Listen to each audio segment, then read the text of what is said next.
Bueno, buenas noches. Estamos transmitiendo la charla mensual de febrero y el día de hoy tenemos como invitado a Josy Calvo, que nos va a dar una charla sobre humedales urbanos y su importancia para las aves silvestres. Entonces quisiera darle la bienvenida a Josy y muchas gracias. Si quieres te puedes presentar, Josy. Adelante. Muchísimas gracias, Rosemary. Bueno, en especial a toda la Asociación Ornitológica de Costa Rica por el espacio. De verdad que muy agradecidos y muy buenas noches a todas y todos. Bueno, yo soy Josy Calvo, soy biólogo del proyecto TEU, que es Transición hacia una economía verde urbana. Es un proyecto de la OET, de la Organización para Estudios Tropicales, que se ejecuta con el PNUD, con el Programa de Naciones Unidas para el Desarrollo. Es un proyecto MINAE también y financiado por el GEF. Entonces, bueno, de verdad que agradecido por este espacio como biólogo, amante de las aves, y bueno, creo que si hay algo que me gusta tanto o más que las aves realmente son los humedales, todo lo relacionado a los humedales me encanta, me apasiona. Entonces, de verdad que, bueno, muy contento también de poder compartirles un poco sobre la situación de los humedales urbanos y su importancia para las aves silvestres, muy enfocado en donde nosotros trabajamos como Proyecto Tebo, que es en el gran área metropolitana.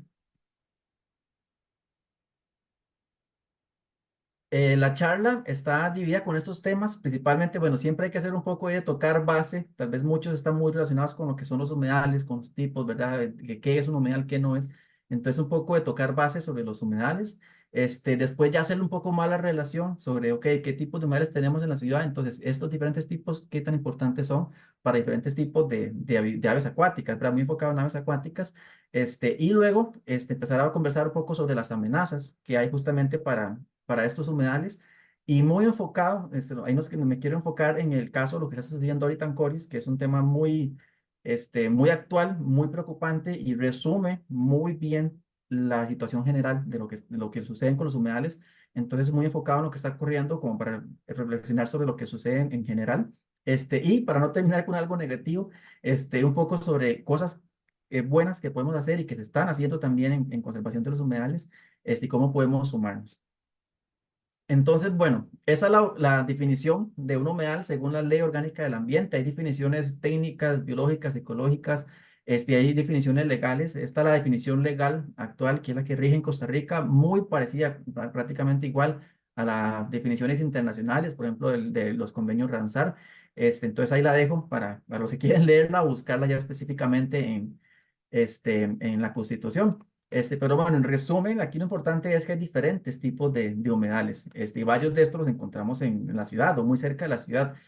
Primero, hay humedales naturales y hay humedales artificiales. Esto es como el primero, tal vez el primer choque para muchas personas. ¿Por qué? Porque, bueno, todos los humedales, son de interés público. Todos los humedales tienen que protegerse y el de interés público es también que tienen que conservarse y tenemos que restaurarlos. Es tan prohibido cortar, el drenar o eliminar un humedal como cortar o eliminar un bosque, ¿verdad? Realmente tiene una protección de las más altas que hay en el país y también incluye los humedales artificiales. Entonces, tanto es humedal como, por ejemplo, la laguna del volcán Barba, como es humedal, por ejemplo, el de la Sabana. Entonces, aquí entra ya la primera parte que entra mucho a discusión, ¿verdad? Pero bueno, ¿qué pasa si don Juan resulta que hace un humedal en su finca? Entonces ya no puede quitarlo. Bueno, ahí también depende un poco. En términos generales, es un tema profundo y y podemos aquí tener a tres abogados y tal vez los tres pueden tener opiniones diferentes, pero de acuerdo con la ley. Por ejemplo, lo que son humedales artificiales, por ejemplo, los que son creados por las instituciones, por el gobierno, por el Estado, tienen una conservación diferente a un humedal artificial que creó una empresa o una entidad privada. De ahí tenemos la primera diferenciación.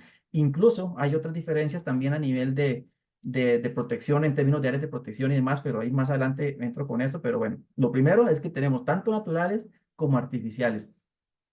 Luego puede ser permanentes y temporales, es decir, puede ser como que todo el año se ve así muy bonito, muy azul, muy lindo, y pueden ser temporales, es decir, que solamente durante la época seca, perdón, que solamente durante época lluviosa normalmente o época de transición es cuando vemos espejo de agua. No deja de ser un humedal simplemente porque se ve así, simplemente es que durante una parte del año se ve así.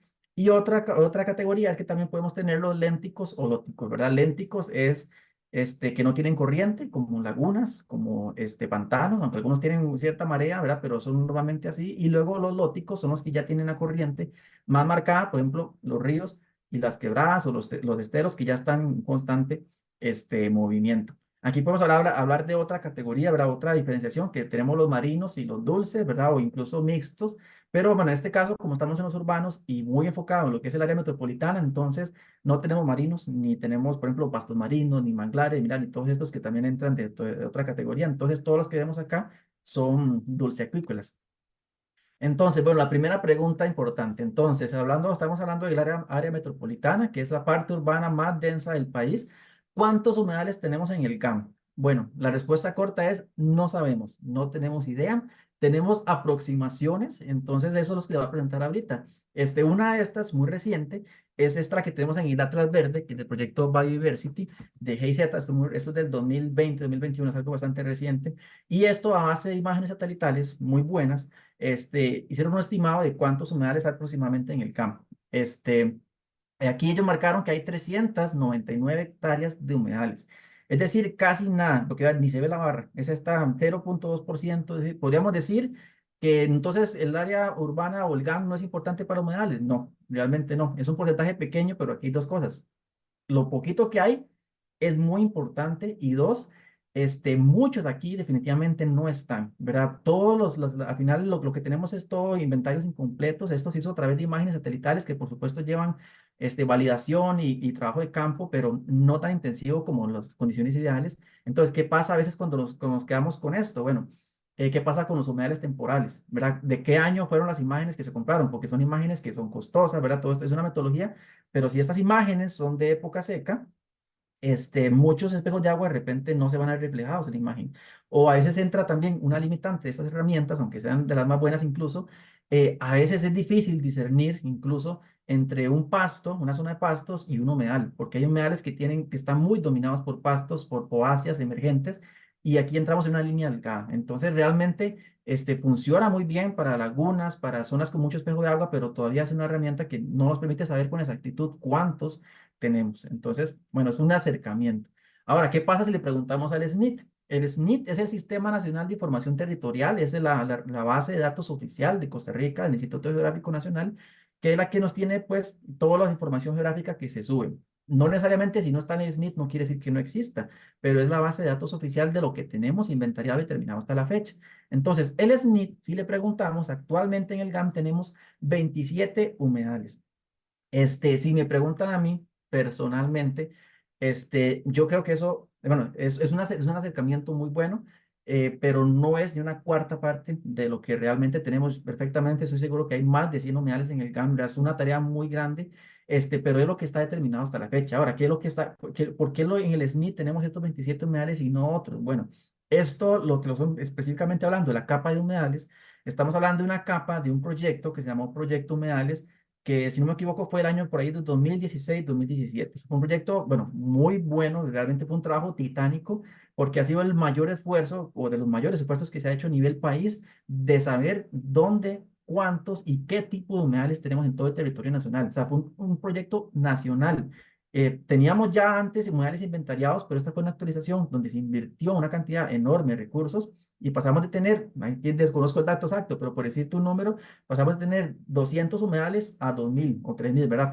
Realmente un avance muy importante. ¿Qué es lo que pasa con esos proyectos? Bueno, es un proyecto a nivel nacional, es mucho recurso, entonces claramente no puedes hacerlo de manera minuciosa, ¿verdad? Tienes que priorizar, tienes que empezar por algo y bueno, entonces se terminaron varias decisiones en ese momento y por ejemplo, una de estas decisiones es que vamos a contar solamente los humedales de 2 hectáreas para arriba, y luego otros criterios también que se están aplicando. Entonces, humedales de menos de 2 hectáreas no calzaron, incluso hay humedales de más de 2 hectáreas en el campo que tampoco quedaron, pero bueno. Son cosas que todavía es parte de lo que tenemos y de lo que tenemos que seguir trabajando, pero es ya un avance también y nos da una idea también de los humedales en el GAM. Un primer acercamiento. Interesante que el 50% de los humedales que están actualmente en esta base de datos son artificiales. Es también bastante curioso. Hay muchos humedales artificiales en el GAM. Y un 95% son lacustres, es decir, lagos y lagunas. También ahorita más adelante vamos a ver eso, pero ya son como cosas interesantes. Entonces, eso es como la base sobre humedales. Ahí poco a poco, para no hacerlo todo como tan parte, lo voy comentando durante el camino. Pero ahorita ya quiero empezar a contarles un poco más, ya haciendo la relación sobre lo que son la avifauna. Entonces, bueno, antes de contarles eso, quería contarles un poquito también esta parte. Gran parte de los datos que les voy presentando aquí, por ejemplo, de los aves que están asociadas a diferentes tipos de humedales, vienen de un monitoreo que nosotros realizamos desde el proyecto TEO en colaboración del SINAC y con los corredores biológicos interurbanos. Cada uno de estos puntos amarillos son uno de los puntos de conteo. Los que no han participado, invitados, invitadas, lo hacemos 2 veces al año. El siguiente es en abril. Es muy bonito, súper interesante, se ven cosas increíbles. Si no me creen, pregúntale a esta muchacha que está aquí en esta foto, tiene cara de sorprendida, entonces me imagino que está viendo algo muy, muy bonito. Pero bueno, es una actividad muy bonita que nos permite sacar mucha información. Y ya en el 2023 hicimos los dos conteos. Entonces aquí tenemos los resultados de este conteo. Por ejemplo, en este año, en todos estos puntos, que es gran parte de la GAM, de hecho tenemos muy buena representación del GAM, vimos en total, bueno, reportamos en total 360 especies de aves en un año, que realmente es casi que una tercera parte de todas las aves del país, es un montón, entonces realmente tenemos muchos datos afortunadamente, pero lo que quería contar con esto, con este mapa, es que, bueno, parte de los resultados, y es que me parece muy interesante para hablar sobre las aves acuáticas, son estos mapas de acá. Entonces, antes de ir al de aves acuáticas, bueno, este es un mapa de islas de calor con base en los resultados de este conteo en 2023 de dónde están los puntos calientes, por decirlo así, donde se reportaron en este conteo más especies en peligro de extinción, o más especies de aves amenazadas. Entonces, por ejemplo, algo rápido que uno puede ver en esta imagen. Bueno, claramente estamos encontrando más especies en peligro de extinción o amenazadas dentro y cerca de áreas silvestres protegidas. Y vea usted que las manchas están, por ejemplo, dentro y cerca del Braulio Carrillo, del volcán Irazú, del volcán Poás. Incluso si nos vamos a la parte urbana, vemos una manchita aquí por la zona protectora de la Carpintera, otra manchita aquí por la zona protectora Tiribí, otra aquí por el Rodeo. O sea, prácticamente, bueno, qué bueno que estos lugares están protegidos porque estamos viendo que son lugares importantes para ese tipo de especies. Pero entonces veamos otro mapa, también otro de islas de calor que hicimos para especies endémicas. Aquí vean que ya no se ve tan claro el tema de la cercanía con todas las áreas silvestres protegidas porque no hay tanto, por ejemplo, aquí en la Carpintera o en el Rodeo, pero sí se mantiene muy claro que hay mucha mayor diversidad, como en esta franja de acá. Parece más que es como asociado, bueno, definitivamente está un poco más relacionado en este caso a temas climáticos, a zonas de vida, estamos hablando ya de zona montañosa, bosque montano, montano bajo, y eso es algo que es muy común en la biología, que a mayor altitud normalmente encontramos más endemismo, y lo vemos aquí también con las aves, ¿verdad? Entonces, igual, estas zonas tenemos más endemismo. Pero entonces, los que le quería enseñar era este otro, de aves acuáticas. Entonces hicimos el mismo mapa de islas de calor con aves acuáticas y ¿dónde están? Bueno, vean que este es casi como que darle vuelta a la tortilla completamente y ya no es la zona norte del GAM, donde están los puntos calientes, sino que es completamente hacia el sur. Que alguien podría decir, bueno, pero entonces estamos hablando de que las aves acuáticas están relacionadas con la ciudad. O son tolerantes a la ciudad. Bueno, no necesariamente. Los puntos calientes básicamente es donde hay humedales. Tenemos aquí el embalse La Garita, la laguna Ojo de Agua, el embalse San Martín, la laguna de La Paz, la laguna de la Sabana, los humedales de Coris, el Parque La Libertad. Prácticamente, si tienes un humedal, hay aves acuáticas y ese es como el principal factor de, de relación acá con este mapa. Entonces, ¿a qué voy con esto? Bueno, respondiendo al título de la charla, ¿por qué son importantes los humedales para las aves acuáticas? Bueno, prácticamente porque si no hay humedales, no hay aves acuáticas. Una ave acuática es una ave que está adaptada fisiológicamente, anatómicamente, para vivir en un humedal. Por ejemplo, un pato, ¿verdad? Un pato, ¿verdad? Le vemos la patita, ¿verdad? Que tiene las membranas entre los dedos.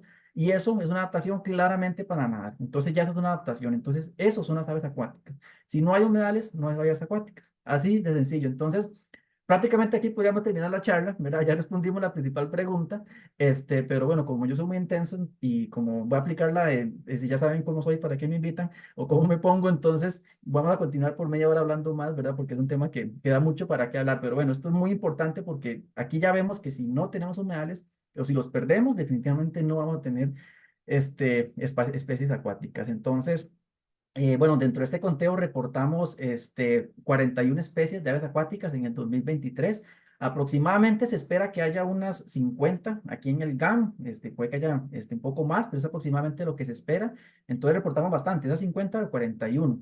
Y esas 50 especies representan cerca de un 30% de todas las aves acuáticas que hay en el país. En el país hay cerca aproximadamente unas 160 especies de aves acuáticas, y de esas 160, un 30% las podemos encontrar en el GAM, que es un número bastante importante, ¿verdad? Teniendo en cuenta que es el lugar más urbano, del país, el más afectado, el más intervenido, pero todavía tenemos muchos humedales importantes y una cantidad muy importante de aves acuáticas. Muchas son migratorias, y 18 de estas especies acuáticas están amenazadas o en peligro de extinción. Entonces, ¿cuáles son estas? Así muy rápidamente también, como para tener un contexto.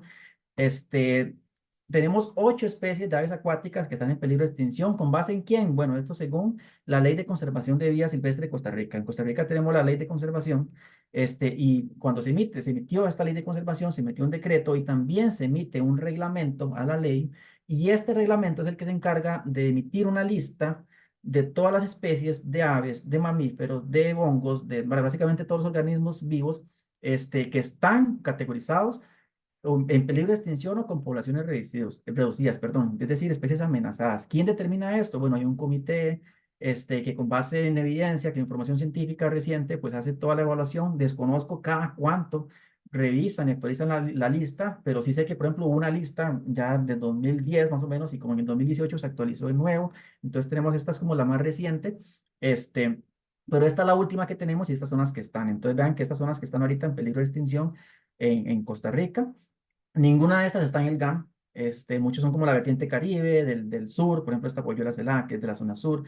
Otras como el Pacífico, ¿verdad? Como el tipo de Javiró, que también está, por ejemplo, en Caño Negro, ¿verdad? Entonces, están como más de las vertientes, no tanto en el GAM, aunque bueno, bueno, desconozco, a lo mejor ya hay algún reporte, alguna que otra de repente podría aparecer, ¿verdad? Por ejemplo, veo aquí el caso esta del abetoro neotropical, un primo, incluso de un primo de esta ave, incluso la más rara, que es el abetoro norteño. Ese muy poquito se reportó en Oriamuno. Es una especie que tenía poquitísimos reportes en el país y ahí la reportaron.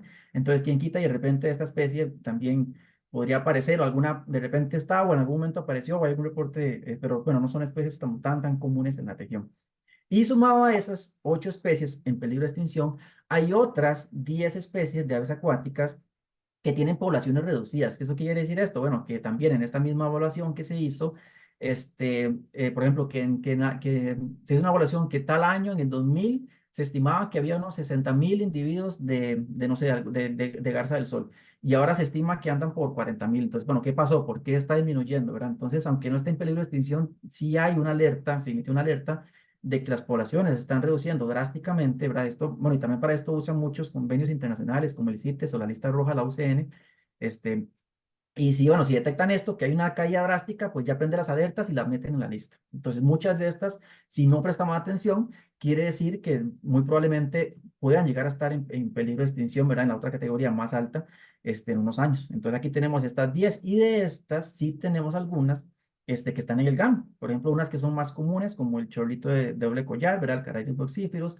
El ibis verde, que es un caso curioso, ¿verdad? Que me llama la atención que esté en esta lista porque lo que estamos viendo, por ejemplo, en el GAM, es que es una especie que se está adaptando muy bien hasta donde parece. No, hay que ver qué efectos puede tener, pero lo vemos, por ejemplo, en la quebrada Los Negritos, en la UCR, que está muy contaminada. Lo vemos en muchas lagunas, es muy común en Cartago. Bueno, aquí hace poco llegó por mi casa.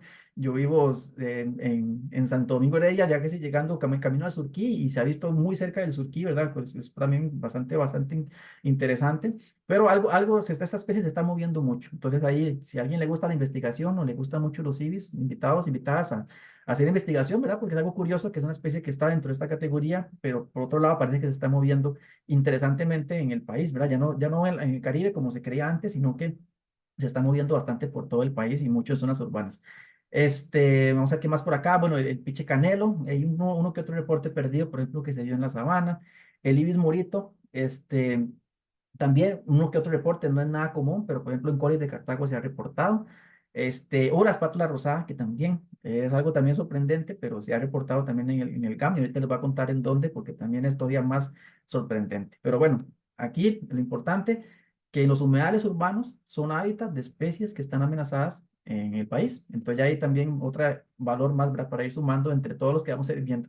Y bueno, haciendo un poquito de trampa también podemos meter, porque dentro de esta lista hay otras especies que no son dentro de la categoría acuática, entendiendo acuática como esto que les comentaba antes, ¿verdad? Que tienen ya adaptaciones en el cuerpo y anatómica y fisiológica, ¿verdad? Sino que a nivel de comportamiento, aunque no tengan esto, a nivel de comportamiento sí están muy estrechamente relacionados con los humedales, ¿verdad? Vemos el caso del gavilán de ciénaga, común, por ejemplo, en Caño Negro, en Tortuguero, que está muy asociado a esteros, el gavilán caracolero, también claramente con los humedales como los pantanos, los suampos, ¿verdad? Palo verde, es una especie que ya su alimentación está muy estrechamente relacionada a los humedales, el vireo manglar que le hace honor a su nombre, o por ejemplo este otro mosquerito gargantiblanco, el Pionas albigularis, que es un mosquerito que está muy asociado también a humedales, a cuerpos de agua y zonas abiertas típicas como los humedales, y de hecho, lo podemos ver también, si alguien no lo conoce, en Coris es relativamente fácil de ver, entonces otra especie más también para este lugar que ahorita les voy a contar, bueno, un poco sobre el contexto. Entonces, bueno, ya para entrar con lo que son los tipos de humedales y qué tipo de aves más o menos podemos encontrar los diferentes tipos de humedales que tenemos en el GAM. Entonces, empezamos por ríos y quebradas, que de hecho, si veamos los mapas de humedales que les enseñé arriba, no aparecen dentro del mapa los ríos y quebradas y muchas veces no aparecen.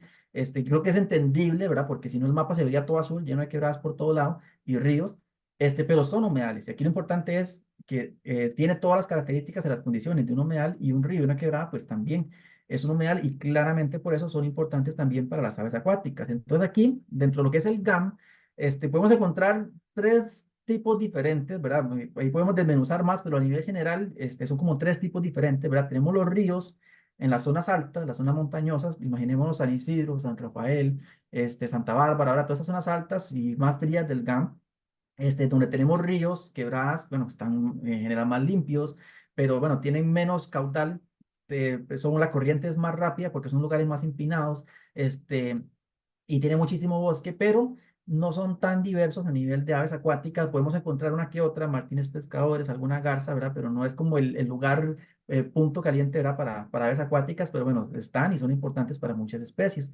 Si luego bajamos, un poquito y nos vamos como a la zona media, el prototipo, ¿verdad? A nivel general, por supuesto aquí varía mucho, pero el prototipo de río que vamos a encontrar es algo muy parecido a esto. Ya es un río más triste, mucho más triste, mucho más maltratado, ya vemos que hay invasión, ya perdemos bosque, prácticamente, bueno, el hábitat se reduce, por partes se ensancha un poquito más, pero ya tenemos un río muy contaminado, muy degradado, pero que ya el caudal es menos caudaloso, ¿verdad? Ya como la pendiente es más baja, entonces ya la corriente va más lento, este, y ya aquí incluso, es sorprendente, pero incluso así como está, o más sucio, más lleno de basura, ya incluso así vemos aves acuáticas, ¿verdad? Entonces eso también es importante que este lugar, aunque está degradado, no está muerto y es hábitat importante. Definitivamente sería mucho mejor si lográramos salvarlos y serían lugares mucho más diversos, pero al día de hoy incluso podemos ver, bueno, martines pescadores en algunos lugares donde todavía hay golominas o algún, por ejemplo, si no está tan contaminado, todavía podemos ver martines pescadores, garzas verdes, la chiricoca, algunas aves generalistas como el andarrío macurado, ¿verdad? Siguen siendo hábitat de aves acuáticas. Y luego en la zona más baja pasa algo curioso, que uno esperaría que, bueno, ya el río está todavía peor, ¿verdad? Porque es más carga química y más de todo, pero no, en la zona baja es como que hay un subidón y más bien son las zonas más importantes para ver aves acuáticas. Y esto lo vemos, por ejemplo, aquí pasan varias cosas. Aquí imaginémonos, por ejemplo, el río Virilla en la parte baja, imaginémonos el río Tiribí en la parte baja, ¿verdad? Ya cuando, ¿qué es lo que pasa acá? Bueno, aquí lo que normalmente encontramos son ríos que son más caudalosos porque ya varios ríos se unen, ¿verdad?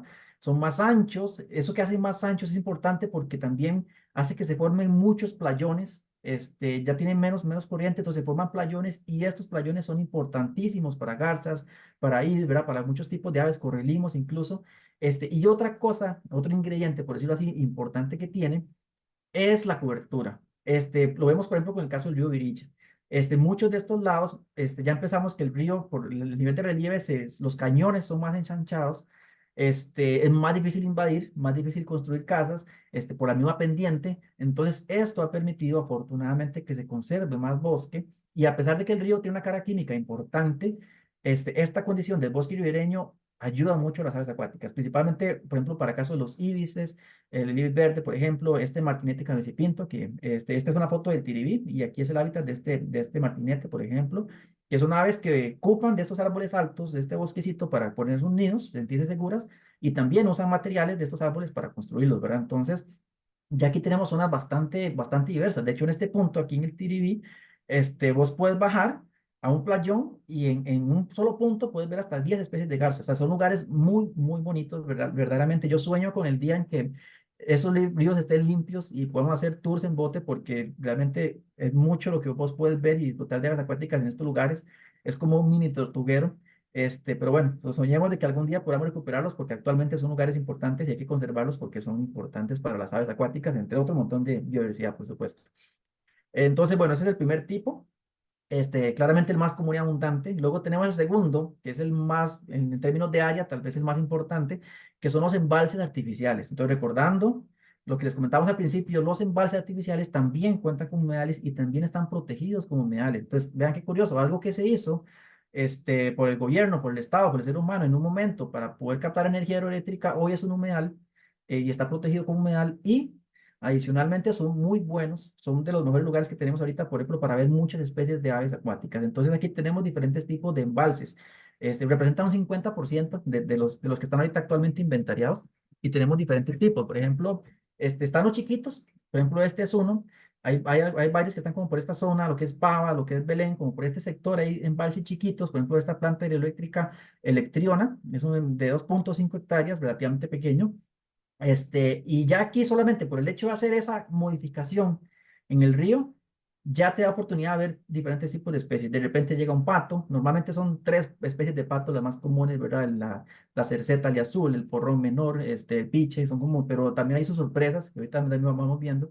Este, vemos de repente un zambullidor, bueno, por ejemplo, también aquí un cormorán, un pato aguja, ya vemos como otro tipo de diversidad ya por el hecho de tener las condiciones diferentes. Y bueno, aquí, de hecho, es un punto curioso porque aquí es donde suele verse la espátula rosa. Y de hecho aquí queremos hacer punto del otro, del conteo que les comentaba antes. Si todo sale bien, este abril vamos a tener monitoreado aquí también. Dentro del corredor del Torres, para que no nos a pulsar, para que no den permiso, aquí una zona muy cerca donde suele verse la espátula rosada, y bueno, es algo que me parece bastante impresionante, o sea, ver espátula rosada aquí, si alguien conoce alguna vez algún turista que no tiene tiempo de ir a Palo Verde, puede mandarlo a Pavas, bueno, o tal vez no, pero puede mandarlo para que conozca su primera espátula rosada aquí, ¿verdad? Que es un lugar que, bueno, que tiene mucho potencial y definitivamente es importante para muchas aves acuáticas. Este, bueno, tenemos otros más grandes, por ejemplo, como el embalse San Miguel. En parte de Alajuela hay embalses como el San Martín, el San Miguel, muchos que están asociados con la planta hidroeléctrica que está por la Garita, y ya son más grandes. Y estos, bueno, especialmente cuando son embalses más grandes, igual son muy diversos, son muy buenos, pero especialmente en las orillas. En las orillas, cuando vemos los playones, cuando el agua no es tan profunda, son bastante buenos igual para ver todo este tipo de aves, para ver correlimos, ver aves zancudas, son bastante buenos, ¿verdad? Los que no han conocido ahí pueden ir a pajarear y se llevan sorpresas. Por ejemplo, lo que les contaba de los patos, ¿verdad? Los patos, este tipo de lugares siempre da sorpresas todos los años. Aquí los que quieren buscar lifers, este año, bueno, ahorita recientemente vi que, por ejemplo, ahí por el embalse que está fuera del GAM, pero es parecido, que es como el de la Angostura, en Turrialba. Mucha gente andaba tomando fotos del pato calvo, o de repente sale el pato canelo también. Entonces, eso, en este tipo de lugares siempre pasa, ¿verdad? Que es algo, nadie se lo espera, pero de repente llega el pato y bueno, el que no lo ha conocido, ahí esté pendiente porque ahí pueden aparecer en cualquier momento.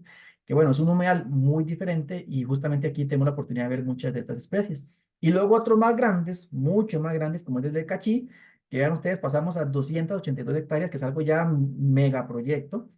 Y claramente también es importantísimo y con una diversidad muy importante de aves acuáticas. De hecho, si recordamos el mapa que les enseñé al principio, que estimaba 389 hectáreas de humedales, bueno, esas 389, 282 son de Cachí. O sea, Cachí es el 75% de los humedales que se lograron mapear con base de esta información de Biodiversity. Entonces, vean ustedes qué curioso. Pero bueno, igual acá es un lugar bastante diverso. De nuevo, las orillas es cuando normalmente vos puedes ver más diversidad. Cuando la laguna está con menos profundidad es cuando vemos, por ejemplo, más patos y más de este tipo de aves. Entonces, los que no han conocido es un punto muy bueno y recomendado. Luego tenemos otros que son los naturales, que es ya donde básicamente tenemos las condiciones, ¿verdad? Que se formó una cuneta, una depresión en el suelo y un suelo típico, que es especial de humedales, que es un suelo hidromórfico, que se dio por situaciones naturales y acumula agua y ahí tenemos una laguna. Entonces también tenemos lagunas naturales en el GAM. La mayoría de estas, la gran mayoría, están en las zonas altas. Los que nos gusta montañar, imagínense ahí caminando por San Rafael de Heredia, por el Tirol, por Sacramento, por Cerro Dantas, no sé, Barba, todos esos lados, es común cuando vos vas caminando en estos lugares encontrarte una laguna de estas preciosa. Son naturales, la gran mayoría de todas estas, y están inventariadas. De hecho, un 25% de los que están inventariados son muchas de esas de acá, aunque faltan un montón más, pero un montón más, pero tenemos. Estos, especialmente, como digo, la mayoría están en las zonas altas, no son tan buenos en cuanto a riqueza de aves, ¿verdad? No son tan importantes en cuanto a riqueza, por supuesto que hay aves acuáticas, ¿verdad? De repente sale algún un pato, de repente garzas, sí las hay. No quiero decir que no sean importantes, por supuesto, o sea, a nivel paisajístico, a nivel turístico, son lindísimos. Y si usted quiere buscar anfibios, salamandras, todas estas zonas inundables y cerca de lagunas son, pero una maravilla para ver este tipo de. Entonces, son muy importantes, pero para aves no es como el punto caliente, ¿verdad? En cuanto a riqueza, pero ahí están y son una parte importante de los humedales que tenemos en el GAM. Luego tenemos otra categoría, que son las lagunas, pero artificiales, ¿verdad? Entonces aquí tal vez esta es la más conocida. Cuando nos dice alguien un humedal en la ciudad, un humedal urbano, ¿verdad? En el GAM, tal vez el primero que se nos viene a la mente, que son las típicas, la Laguna de la Paz, la Laguna, bueno, el Parque La Paz, la Laguna de la Sabana, la Ojo de Agua, que son creadas artificialmente, pero ya son humedales. Pero bueno, curiosamente son humedales y no están en el inventario nacional de humedales. Por ejemplo, la sabana mide como 4 hectáreas y no están en el inventario. Y es un humedal importantísimo. La Paz también mide como 2 hectáreas cada una de las lagunitas y no está en el inventario. Entonces, bueno, aquí son varias de los que nos faltan ir agregando. Que como digo, que no esté en el SNIT, que no esté en el inventario, no quiere decir que no sea humedal, ¿verdad? Entonces, siempre tener eso presente. Solamente es que no se ha determinado y se ha subido a la base de datos. Pero tenemos estos. Y estos, bueno, sin duda, son humedales buenísimos. Los que han pareado aquí lo saben. Los que no conocen, las que no conocen, invitados porque son muy buenos. Y ya que vemos una diversidad bastante importante, ¿verdad? Por ejemplo, la águila pescadora, el chocuaco que no es común en el Valle Central, para nada, pero localmente es fácil de ver. Si vos vas a la laguna Ojo de Agua en Belén, ahí puedes tomarle fotos de súper cerca a los chocuacos. También, por ejemplo, en el Parque La Libertad, en la laguna del Parque La Libertad también hay chocuacos. En la antigua Bioparque, lo que es ahora es el Parque Ecológico de Sinac, en esa lagunita también hay chocuacos. Entonces, así como muy localmente, ahí se ha mantenido, ¿verdad? Entonces, es muy curioso que esté ahí, pero ahí se ven. Bueno, garzas, la sabana, bueno, es un lugar increíble, ¿verdad? Vemos las jacanas, vemos los patos, los piches, los bullidores, el martín pescador, las garzas, es uno de los más diversos. Y tiene un ingrediente adicional, es que todos los años hay una sorpresa, ¿verdad? Los invitadas a ir a la sabana a pajarear, siempre en grupo, en cualquier lugar urbano, mejor ir en grupo, pero siempre te puede dar alguna sorpresa, ¿verdad? Especialmente durante esta época, diciembre, marzo, es como cuando es mejor. Este, y bueno, el año pasado, por ejemplo, fue la Zora. El Eiffel, para muchas personas, por la facilidad de verlo, estar en San José y estar a 10 minutos de ir a ver y fotografiar una Zora, realmente es una experiencia maravillosa. También pasó con la Becasina Común, el correlismo el de Bairdi también. Bueno, es realmente un lugar muy bueno y siempre trae sorpresas y es un humedal importantísimo, igual, por ejemplo, con La Paz. Aquí hay temas también de conservación con estos humedales, es que no tienen agua, se quedan sin agua. Hay especies exóticas ahí también de plantas que invaden, y para manejarlas, a veces se manejan con agroquímicos, entonces hay cosas que mejorar. De parte del proyecto nosotros estamos ahí colaborando, trabajando con varios colaboradores, tratando de rehabilitarlos y tratar de que ojalá estén con agua todo el año y sin basura y bien lindos y tenerlos hermosos porque son muy importantes. Y bueno, ahí sí, si hay novedades, esperemos que sí y muy pronto les vamos a estar contando, pero ahí estamos maquinando cosas. Este, y bueno, tenemos otra categoría que esta es, yo creo que de las más importantes en términos de diversidad, de las más comunes en términos de qué tan frecuentes son de encontrar y sí, de que haya, y las que están menos inventariadas. Actualmente solo hay tres en el SNIT, y estos son de los humedales más comunes que hay, que son los humedales palustres. ¿Qué es un humedal palustre? Bueno, algunas aclaraciones ahorita que se me fueron. La diferencia entre un lago y una laguna, principalmente es la profundidad. Si tiene más de 2 metros, es un lago. Si tiene menos de 2 metros, es una laguna. Hay otras diferencias, pero por ejemplo, en términos generales son estas. Las diferencias entre una laguna, un humedal lacustre y un humedal palustre, aquí se pone un poco más gris. Realmente aquí ya cuesta un poquito más. Hay cosas como sutiles, pero también comparten mucho uno y el otro. Normalmente en lo que son lacustres, bueno, los palustres sí son también menos de 2 metros de profundidad, son lugares con poca profundidad. A nivel de vegetación hay cosas diferentes. Por ejemplo, la laguna típica que nos imaginamos, el espejo de agua suele ser visible en general. Puede estar muy cubierto, muy dominante de plantas acuáticas, por ejemplo, las flotantes como los lirios, como la flor de loto, pero esta es como la vegetación que domina, incluso alguna que está debajo del agua. Básicamente, si hay árboles o arbustos, es alrededor, o sea, siempre hay como árboles alrededor, pero ya en el espejo de agua no, porque son como más profundos.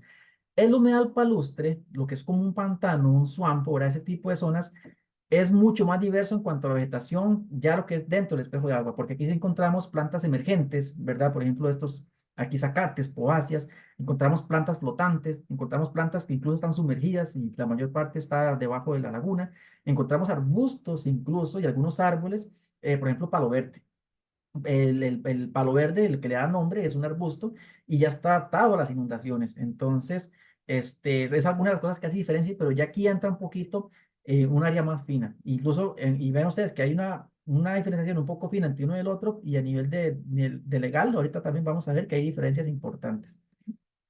Entonces, bueno, para pasar a la otra parte, ya aquí vemos un poco muy rápido todo. De esto da para hablar como toda una semana, pero ya vimos aquí un poco lo que la fauna de los tipos de humedales y lo que está asociado. Entonces, ahora quiero empezar a contarles un poco sobre los humedales palustres. Quiero concentrarme en estos últimos porque estos son de los más amenazados. Ya les voy a contar por qué, a menos en el área metropolitana. Son de los más desconocidos y son de los más importantes a nivel de riqueza, entonces voy a concentrarme con esos y mucho hablando sobre lo que es el caso de Coris, que es el humedal de Coris. Entonces, primero, bueno, ya les conté un poco cómo se ve un humedal palustre, cómo se ve un pantano, un suampo, lo que conocemos normalmente, otros nombres que le dan, por ejemplo, un yuliyal también es un palustre, son muy diversos, pero el típico, el prototipo que vemos en el GAM es algo así. Esta foto no es de Coris, esta foto es de Palo Verde, pero es algo así como se ve. Este, y como les comentaba, vemos que hay mucha variedad, por ejemplo, plantas emergentes, plantas acuáticas flotantes, hay arbustos, ¿verdad? La laguna no es tan profunda. Para nivel de botánicos es muy diverso, ¿verdad? Hay flores muy bonitas, ¿verdad? El clavillo, por ejemplo, esta flor de loto. Algo típico que es lo que nos permite decir si es un humedal o no es un humedal, clave, es el suelo. Y es que, bueno, el humedal tiene que tener tres cosas para ser humedal. Bueno, puede tener menos, pero hay tres cosas que son como las claves. Una es la vegetación acuática, la segunda es el componente hídrico, o sea, tiene que tener el agua, obviamente es importante que haya una condición hidrológica asociada a ese ecosistema. Y el otro, y el más importante, porque este es el que no hay pérdida, es el suelo hidromórfico. ¿Qué es un suelo un humedal? Bueno, es prácticamente, bueno, hay muchos tipos, pero características así como clave de la mayoría de estos es que, por ejemplo, cuando vemos un suelo así como que es como quebrajado, ¿verdad? Que ese es típico de un suelo que es muy bueno para acumular agua, para que no se infiltre el agua, pero cuando está muy seco se pone así. Y esta forma es típica de un humedal. Otra característica es el color. De este color de aquí que se ve, por ejemplo, como un gris azulado, se llama como un color clay, y también es típico. Entonces, ¿por qué es importante esto? Porque como les digo, ahorita actualmente para poder determinar que un humedal es un humedal y no es cualquier otro lugar con agua simplemente, tenemos estos tres componentes. Pero ¿qué pasa? A veces el humedal lo drenan y el agua ya no está.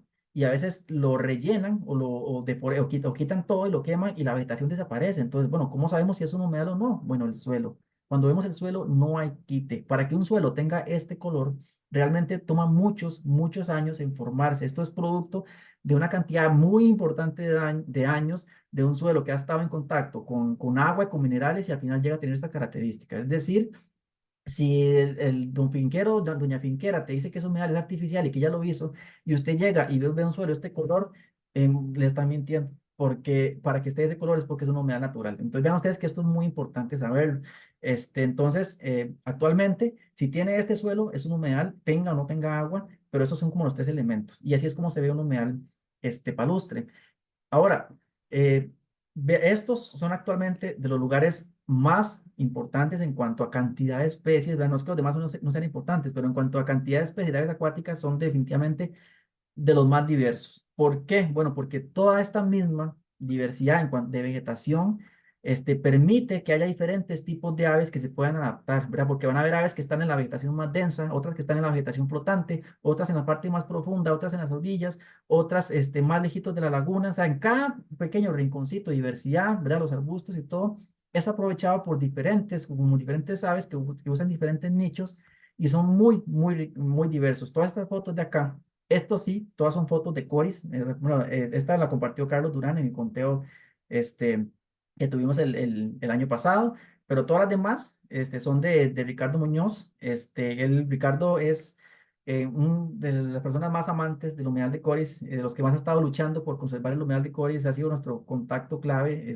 parte también de lo que estamos acá. Este, y bueno, entonces él muy amablemente nos ha pasado muchas de las fotos de todas las aves que ha visto. Y bueno, es una locura. Realmente ni siquiera voy a tenerme viendo especie por especie. Esto es una pincelada de todas las aves, pero son ecosistemas muy diversos y muy importantes. De hecho, si vemos, aquí voy a devolverme un montón.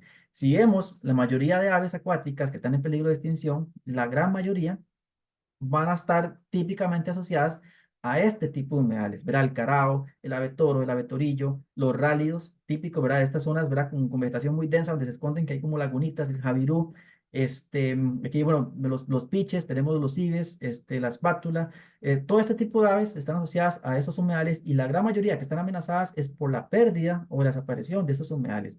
Y estos son de los más comunes en Costa Rica. Palo verde, palustre, son como swampitos, Mata Redonda, Corral de Piedra, bueno, Caño Negro tenemos lagunas, pero lo más abundante en Caño Negro son este tipo de humedales. Entonces, verdaderamente actualmente Costa Rica son de los más comunes, pero también son de los más importantes y de los más diversos y en donde hay más riqueza de aves acuáticas. Entonces, por eso también me quería centrar con estos. Entonces, ¿qué es lo que está pasando con estos humedales? Bueno, justo hoy salió esta noticia, 21 de febrero de 2024, y la estamos viendo con el equipo de trabajo en el chat que tenemos. Y bueno, es que de verdad que lo primero que me llegó a la mente es que estos son como lugares, ecosistemas mágicos, pero por otras cosas, ¿verdad? Que no que uno desearía. Sala cuarta da 3 meses al SINAC para actualizar humedales reconocidos en Talamanca. ¿Qué fue lo que pasó? Eso salió hoy. El plan regulador de Talamanca, habían un montón de humedales que no quedaron inventariados. Entonces, bueno, esto es una buena noticia del día de hoy para que vean que no solo malas noticias vamos a traer. Que se le dio tiempo al SINAC para que actualizara la zonificación del plan regulador para que actualizara estos humedales que no vieron. ¿Y por qué digo que son humedales mágicos? Bueno, porque es que si yo creo que si hay un ecosistema que es invisibilizado, que nunca nadie ve, y que este tipo de noticias, estas noticias de acá son de este año y el año pasado, pero usted ve esto año con año y se repite 5, 10, 15, 20 veces, pasa, pero demasiado, y por eso digo que son como mágicos, porque es como que nadie los ve, como que va el inspector y va el gestor ambiental y me imagino, lo único que me imagino es como que llegan y es como entrar a Narnia, ¿verdad? Que cuando salen se dieron cuenta que todo sucedió dentro de un closet o que todo estaba en la imaginación de Bob Esponja porque por alguna razón cuesta mucho verlos, ¿verdad? Y nadie los ve. Gacetena no vio humedal de cuántas hectáreas, aquí lo perdí, de casi 3 hectáreas y naciente al dar permiso ambiental a una piñera. Este es el pan de cada día con ese tipo de humedales. Nadie los ve. Es como si fueran mágicos, ¿verdad? Para nosotros los pajareros, biólogos, amantes de la naturaleza son mágicos porque son increíbles y muy lindos, pero pareciera que tienen una capacidad sobrehumana que desafía las leyes de la biología y de la física que nadie los ve. Entonces, ¿por qué pasa esto? Bueno, yo quiero creer y darle el beneficio de la duda, ¿verdad? Personalmente lo digo, muy honestamente lo digo, que hay desconocimiento en cuanto a reconocer ese tipo de ecosistemas. Por supuesto que pasa y en donde hay mala intención y responsabilidad y se omiten por intereses de otro tipo económicos, pero creo que muchas veces también pasa porque no lo podemos reconocer. Bueno, por un lado, porque no es igual que cortar un bosque, ¿verdad? Si cortas un bosque es súper evidente, ¿verdad? Lo cortas y todo el mundo lo ve y se impacta, lo ve la imagen satelital, lo vio todo el mundo y es un drama.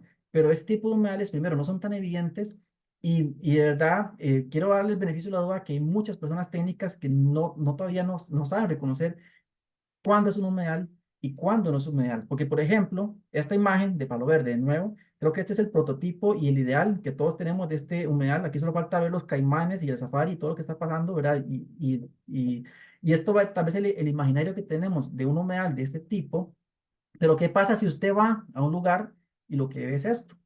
Esto es Coris. Este es el humedal de Coris. Todas las fotos que le enseñé ahorita de todos estos bichitos, basta que usted se acerque un par de metros y vuelva a ir para abajo y aquí está sucediendo toda esa locura de aves que estaba viendo. Pero aquí alguien perfectamente puede llegar y decir, no, eso es un pantano que se inundó porque llovió mucho y ahí quedó y no se hizo el esfuerzo, ahí sí se ve mucha responsabilidad de no analizar a fondo y no se vio. Eso es un humedal, eso es un humedal palustre. ¿Qué pasa aquí? Bueno, es un humedal palustre que está invadido por ti o que está invadido, a veces pasa por sacarte elefante. Entonces, ¿qué es el problema acá?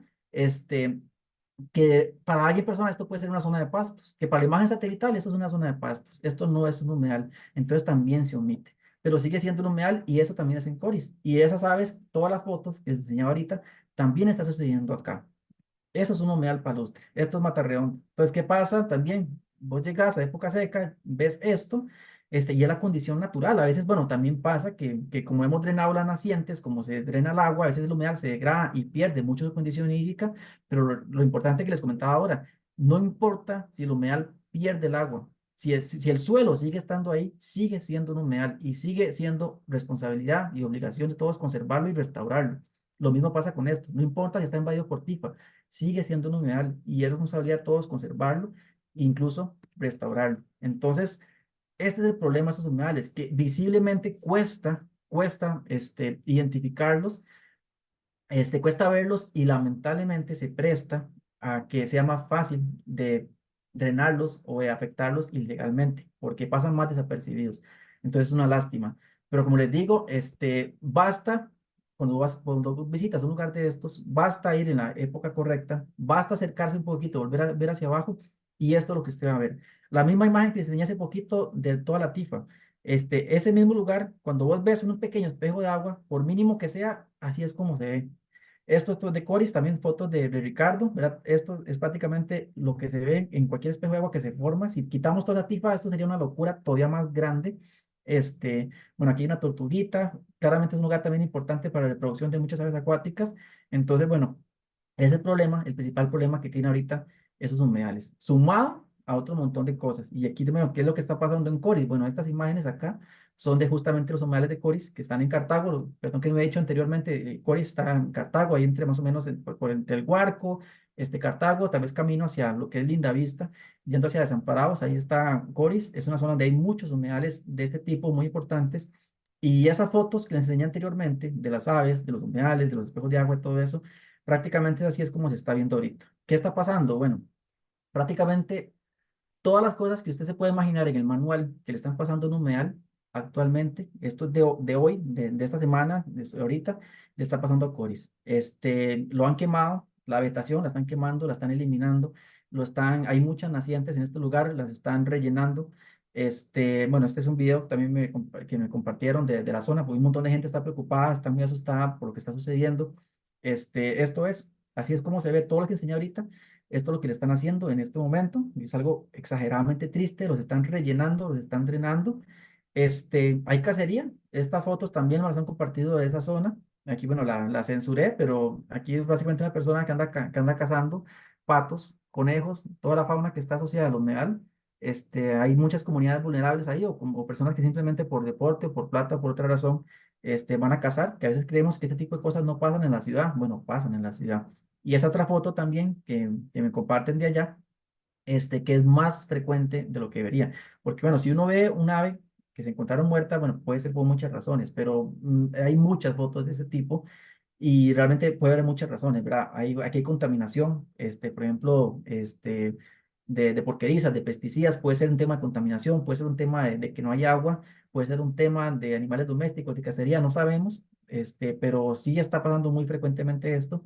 Y bueno, prácticamente como que todos los problemas en este lugar, que es un humedal tan importante, se están afectando.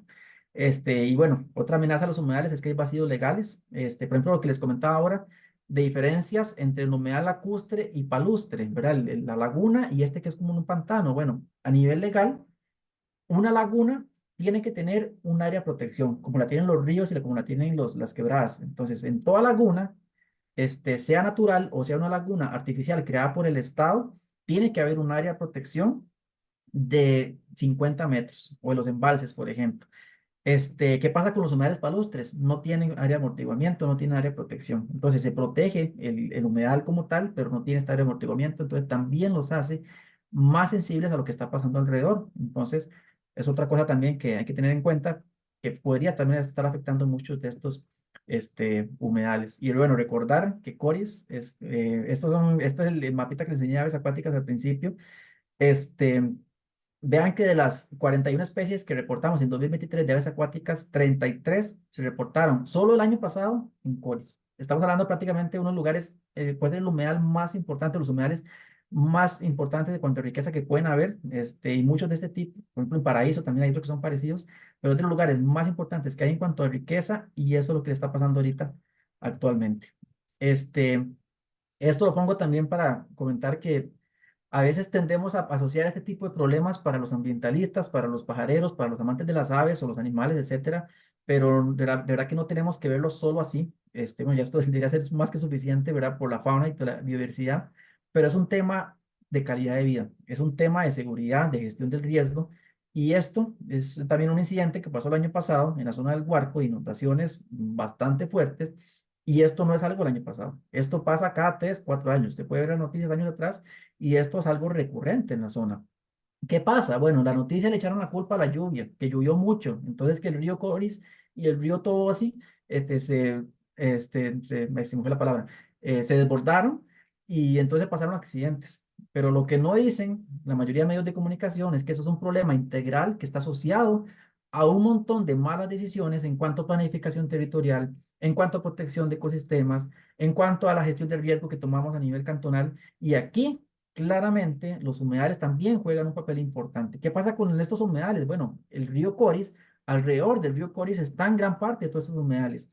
Si los conservamos, cuando llueve mucho, que es una condición natural y que va a ser cada vez más frecuente, y el río se desborda, los humedales tienen una función importantísima en acumular agua, o sea, la retienen, la acumulan, están ahí como resguardándola y eso permite que se mantenga y que poco a poco se empiece a infiltrar un poco más o se recupere de una forma más orgánica a través del río. ¿Qué pasa cuando estos los estamos constantemente drenando, eliminando, rellenando, construyendo encima? Pues simplemente estamos nosotros permitiendo que escurra más el agua, que haya más escorrentía y esto se refleja en un montón de impactos, de daños ambientales e incluso de vidas en riesgo o vidas perdidas. Entonces, es un tema de que tenemos que conservar esos humedales, y en Ocoris hay un montón, tanto el río como los humedales, porque de esto depende también nuestra calidad de vida. Entonces, bueno, ya para ir terminando, porque me emocioné mucho hablando, no quería terminar con algo negativo, quería terminar con cosas positivas, entonces contarles un poco lo que estamos haciendo y especialmente cómo nos podemos sumar. Entonces, ¿qué estamos haciendo? Bueno, nosotros desde el proyecto TEU tenemos alianzas, aquí trabajamos de la mano y eso nos emociona muchísimo. Estamos trabajando de la mano con el SINAC, con el Programa Nacional de Humedales, con la Municipalidad de Cartago, con el Corredor Biológico Interurbano Cobris-Urac, la misma comunidad de Coris, por ejemplo, el Centro de Eventos Mollejones, condominios, finqueros, finqueras, personas interesadas, por dicha, nos han abierto las puertas y están interesados. Ahorita más recientemente estamos haciendo acercamiento con empresas privadas y es algo que queremos hacer todavía más para empezar a sensibilizar y ver cómo podemos revertir esto, y tratar de conservar y recuperar los humedales que tenemos acá. Y esto, no, esto tiene que, ojalá se pueda replicar en todos los lugares donde hay humedales importantes en todo el país. Por ejemplo, de las cosas que estamos haciendo, bueno, estamos sensibilizando, divulgando, eso lo pueden ver en nuestras páginas, en nuestras redes sociales. Este mismo espacio que agradecemos a la Asociación Ornitológica de Costa Rica por dejarnos hablar de esto también, que es un tema tan importante en temas de conservación de aves. Es parte también de esta sensibilización. Igual los talleres que estamos haciendo, el año pasado hicimos un par de talleres con la comunidad, este año queremos ser todavía más activos en cuanto a talleres con la comunidad, pero ya estamos haciendo talleres para sensibilizar y buscar alternativas para conservar esos humedales porque es algo que ocupamos que más gente se una. El monitoreo de biodiversidad, los resultados que les contaba, Coris es un punto claramente de conteo importante, los invitamos, los que quieran participar, si no que haya cualquier otro punto, pero bueno, es una actividad que estamos haciendo también. Y también, bueno, hay una estudiante de maestría, Nancy Castro, que va a hacer su tesis en Coris también, entonces, estratégicamente vamos a aliar con ella. Eh, pero también ella, el tema de ella está muy enfocado en justamente acercarse a la gran diversidad de actores que tenemos acá, porque aquí tenemos actores, personas finqueras, tenemos industria, tenemos condominios, es un lugar muy diverso, ¿verdad? Tenemos la parte urbana, la parte, digamos, la ciudad, entonces hay mucha diversidad en cuanto a actores. Entonces, gracias a esto, este año ya esperamos ser más activos en cuanto a acercarnos a toda esta diversidad de actores y buscar en conjunto, sensibilizarlos, pero buscar alternativas para poder conservar, proteger estos humedales. Y algo también que nos hace muy contentos es esto de acá. Este, y aquí agradecerle enormemente a Mauricio, a Fulvia, del Programa Nacional de Humedales, que estamos ahí, tratando de inventariar los humedales de Coris. Ningún humedal de Coris estaba en el SNIT inventariado actualmente. Como les digo, siguen siendo humedales, pero el hecho que no estén inventariados afecta, porque a la hora de vos hacer un plan regulador, a la hora, por ejemplo, de alguien que vaya a desarrollar, muchas veces se atienen las entidades al SNIT y si no está, pues asumen que no hay y pues es un riesgo más alto, ¿verdad? Aunque tiene que haber procesos posteriores, pero es un riesgo más alto. Entonces acá con el inventario, el año pasado, ya estamos trabajando y la idea es continuar, ahí vamos a seguir insistiendo, pero bueno, de verdad que el SINAC se ha puesto la camiseta acá, nos ha ayudado y aquí estuvimos de gira, bueno, yo feliz porque llevamos humedales, pero aquí estuvimos llevando sol y hicimos ya muestreo de suelos, muestreo de vegetación, la delimitación, pues, puntos de georreferenciación. Entonces, prácticamente ya hicimos todo el inventario de un humedal, de uno, de los humedales de Coris, faltan un montón más, pero ya tenemos uno, que es este que está acá.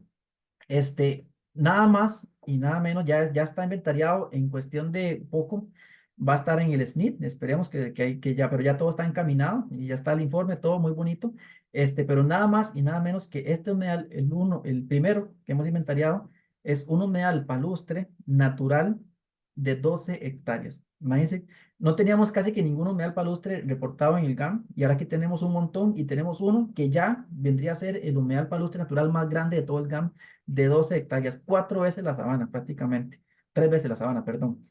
Una cosa grandísima. Y aquí faltan otro montón más. De hecho, muy cerquita de es que están pasando todas las afectaciones.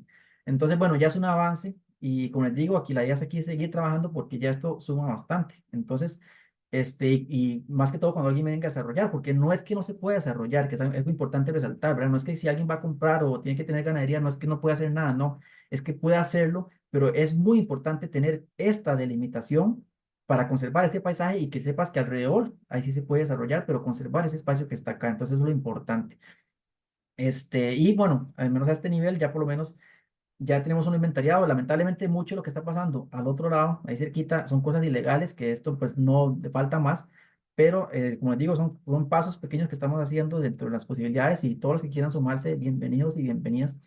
Y bueno, ya para terminar de contarles un poco al final, ya de qué podemos hacer para sumarnos, ¿verdad? Para no terminar todos preocupados, o mejor sí, terminamos preocupados, pero con algo en la mente sobre cómo podemos sumarnos. Aquí pues algunas cositas. Primero, entender que todas las personas somos responsables de proteger nuestros ecosistemas naturales y todos los humedales y su conservación son de interés público, así lo dice la Constitución.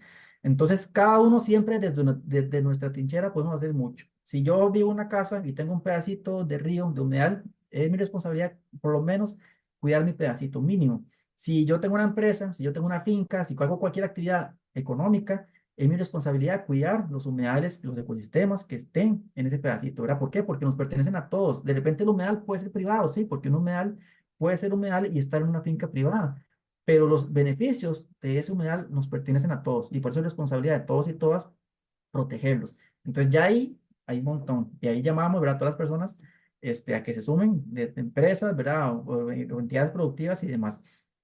Y también dentro de esto entra todo lo que es denunciar y visibilizar. Esta es la página oficial citada.geo.cr. Cuando ves que está pasando algo, es una página muy intuitiva, es bastante rápido hacer una denuncia. Si le cuesta la tecnología, siempre hay alguien cerca que uno le puede preguntar para la que le ayude, pero no dejemos pasar las cosas por alto. Hay muchas formas de denunciar, pero esta siempre ayuda. Podemos ir a la municipalidad, podemos ir a denunciar directamente, pero esto es algo que ayuda. Todo funcionario público está obligado a atender cada una de todas las denuncias que se ponen acá. O sea, son muchas y va a ser un proceso un poco lento, ¿verdad? Pero créame que al final se va a atender y ayuda. Que no nos quedemos aquí nada más, hay que ser más, sí. De que al final podemos convocar una marcha si vemos que no se mueve y hay que darle más activismo y más de todo también. Pero es importante que esté acá porque es como un respaldo y a nivel institucional que ayuda mucho al funcionario público, ¿verdad? Entre todas ellos quieren hacer las cosas bien, pero tienen muchas limitaciones a nivel de recursos y esto ayuda mucho. Informarnos es clave. De verdad, como yo les contaba, yo creo que todavía muchos de nosotros no entendemos, no debemos reconocer bien un humedal Y creo que eso es importante, no solo porque son importantes, sino saber cómo protegerlos, cómo reconocerlos, cómo rehabilitarlos, eso siempre es importante. Y sumarnos a todas las iniciativas de conservación. Cada uno dentro de sus posibilidades de tiempo, económicas, porque todos tenemos una realidad distinta, pero de alguna manera podemos apoyar, ¿verdad? Ya sea apoyando los monitoreos de aves que hay. Si hay una marcha, una actividad o convocar o tratar, si yo tengo contactos, ir a hacer presión, más presión, por ejemplo, al SINAC, al MINAE, a la Fuerza Pública, a los a quien sea que vaya, para denunciar lo que está sucediendo, créanme que todo eso suma.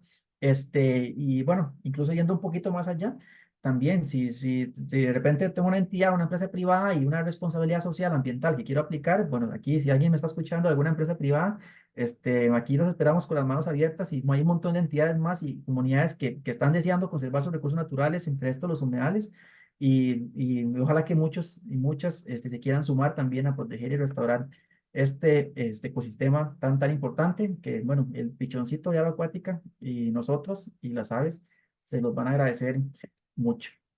Entonces, perdón por hablar tanto, me emociono mucho, es un tema que me gusta mucho, traté de ser lo más conciso, espero que la información haya sido útil y bueno, si alguien quiere profundizar más, aquí dejo el enlace a la página de Teo, aquí por todas las cosas que hacemos, Teo hacemos muchas cosas, aquí ya pueden ver y vinear teocr.org y acá dejo mi correo, yo soy Calvo, tropicalstudies.org también, si alguien quiere sumarse o algo nos puede escribir. También la Asociación Ornitológica, ¿verdad? Siempre son plataformas de mucha gente que tiene mucho interés en conservar y cuidar. Entonces, crean que si están preocupados por algo, no están solos y solas y ahí pueden sumarse muchas iniciativas. Muchas gracias, Josie. Muy excelente charla. Y aquí han venido haciendo algunas preguntas, entonces les voy a compartir. Tal vez algunas ya repitan información o solicitan información que usted ya brindó, pero de todos modos las vamos a hacer. La primera pregunta de Victoria Bochín, buenas noches. Si algunos vecinos de un humedal urbano quisiera restaurarlo porque está muy degradado, ¿existen entidades en el país donde se puede solicitar asesoría especializada, fondos, etcétera? Sí, bueno, de hecho, hace poquito hubo un encuentro de restauración ecológica. Tenemos el CER, que está especializado en temas de restauración ecológica. En la academia también siempre vas a encontrar muchas personas, bueno, en la misma UNED, hay especialistas en restauración ecológica. En la UCR, entonces, de verdad, hay muchos espacios, las universidades, las ONGs, incluso el mismo MINAE, SINAC. Si no te pueden atender ellos mismos, te van a enlazar con alguien que les pueda apoyar, pero hay alternativas incluso recursos para poder intervenir. A veces lo que cuesta no es el recurso, sino el encontrar el lugar, la persona dispuesta a que se haga. Pero definitivamente sí hay. Ok, muchas gracias. Luego, Susan Gross pregunta, ¿el humedal tiene que tener agua todo el año para llamarse humedal? No, exactamente. Hay unos que son temporales, entonces solamente durante un periodo específico, aunque sea cortito, si tiene la condición, es humedal. Gracias. Henry Abarca pregunta, ¿de qué se alimentan las aves en ríos tan contaminados como el Virilla o el Tiribí? Sí, es una pregunta interesante que ojalá se pueda investigar más a detalle. Pero bueno, de las especies que yo a veces recomiendo prestarles atención es, por ejemplo, el caso del martín pescador, porque es el que es un poco más especialista. ¿Verdad? Por ejemplo, es que las garzas son muy oportunistas y prácticamente se comen lo que se encuentren, ¿verdad? Si ven un basilisco, una lagartija, incluso algún pichón de otra vez, se lo van a comer, entonces no necesariamente comen lo que está en el río directamente. Igual pasa con otras. Pero, y bueno, el otro que vemos, por ejemplo, los mosqueritos, ¿verdad? Otros que andan cazando libelos, otro tipo de aves. Pero el caso del martín es más curioso porque este sí se come directamente o está muy especializado en lo que son peces, a veces cangrejos, pero son ya bichitos del agua. Este, sí, yo lo he visto en lugares que están relativamente contaminados, pero no tan contaminados. Entonces yo siento que ahí por lo menos le da para comerse. Lo que he visto son los pecitos, las solominas, algún cangrejillo que se encuentra. Pero siempre he tenido la inquietud si hay algo que está acumulando, o sea, alguna toxina o algo, si esto a largo plazo será viable, no lo sabemos. Ahí habrá que hacer estudios, pero sería interesante ver si realmente lo está tolerando o está sobreviviendo y no es viable a largo plazo. Podrían enfermarse, sí. Sí. Giovanni Delgado pregunta, ¿qué acciones o injerencias tienen las municipalidades para rescatar o proteger los humedales? ¿La ley las respalda? Sí, bueno, definitivamente los que les comentaba, todos los humedales son protegidos por ley, o sea, vos no puedes drenar ningún humedal, ni drenarlo, ni rellenarlo, ni afectarlo, ni degradarlo de ninguna manera. Entonces, como cada cambio de uso de suelo, al final tiene que estar respaldado también por los permisos de las municipales. Entonces, ellos tienen la obligación de velar por esto. Por supuesto, ahí están todas las demás instituciones relacionadas, ¿verdad? Ellos tienen que enlazarse, ¿verdad? Con el SINAC, con el SETENA, con todos los demás. Pero a nivel de plan regulador, a nivel de planificación territorial y regular ese tipo de cambios de ese suelo, por supuesto que hay una obligación municipal importante. Muy bien. Juan Carlos Calvo pregunta, ¿cuántos humedales en la GAM han sido o son Ramsar? Ninguno, actualmente ninguno. Creo que son, ahí se me fue el dato, son 12 o 13 humedales Ramsar, y todos están principalmente como en las vertientes, y bueno, pero sí, en el GAM de momento ninguno. Ojalá Cori sea algún día uno. Sí, es cierto. Ujú. Muy bien. Janet Ulloa pregunta, aquí en Huatuso de Patarrá hay un humedal en fincas privadas. ¿Cómo protegerlos? Ahí pues es complicado el tema de la finca privada, pero ahí realmente lo que podemos hacer es ser vigilantes, de siempre llegar con empatía, porque como les digo, hay mucho desconocimiento, o sea, y también hay que apelar a eso, que de repente la persona, mucho lo puede ver y dice, no, es que esto es un potrero inundado, y tal vez cree genuinamente eso, y no sabe realmente, desconoce la ley, que eso no quita que tenga que cumplirla, pero bueno, siempre tener empatía de que si veo que está pasando algo, primero averiguar por qué, ¿verdad? Tratar. Y por lo demás, ser vigilantes y denunciar, ¿verdad? No quedarnos así, sino siempre denunciar y las plataformas oficiales, siempre es importante también respaldarnos en los mecanismos oficiales que hay de denuncia. Muy bien, gracias. Les invito a hacer más preguntas en caso de que surjan algunas. Aprovecho para preguntar a Yossi. Bueno, de lo que estábamos viendo en Coris, hay tantas especies que son amenazadas, algunas que son endémicas y todo eso. ¿Eso le da un poquito más de fuerza al ánimo de protegerlos o sencillamente por el hecho de ser un humedal debería de por sí ser protegido, como usted ha mencionado?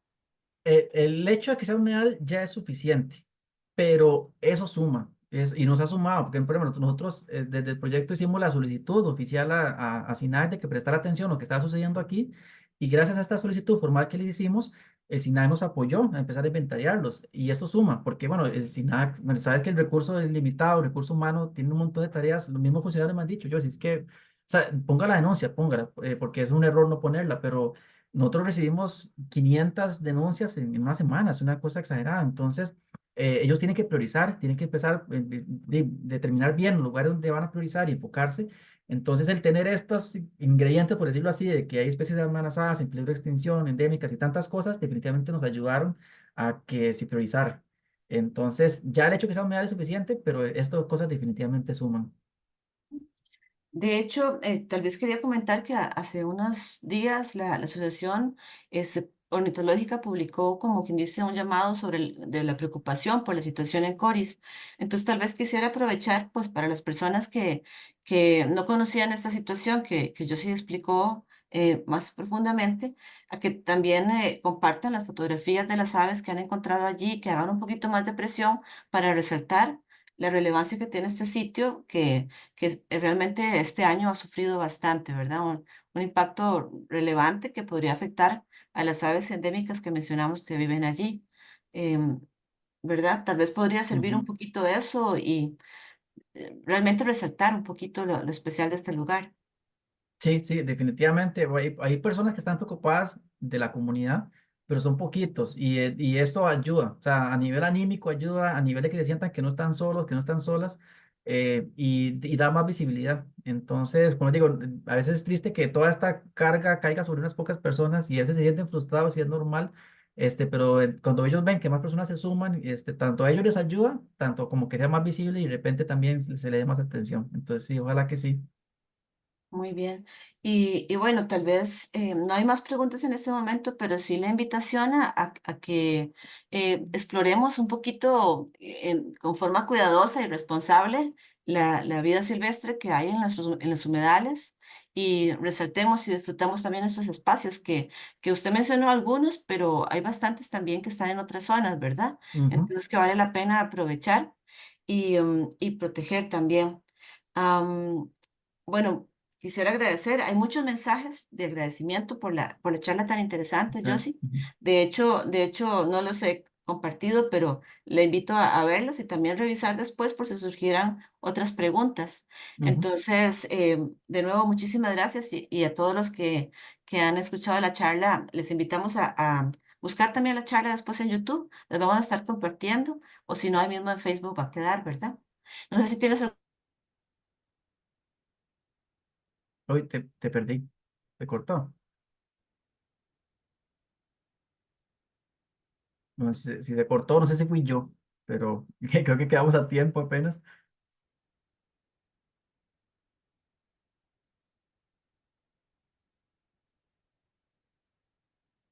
Bueno, si en caso de que todavía esté y esté grabando, no sé, no agradecerles de verdad a todos y todas, de verdad que me encanta, hablar de este tipo de temas, y son temas que me preocupan y me ocupan mucho, entonces de verdad agradecerles por el espacio y muy buenas noches.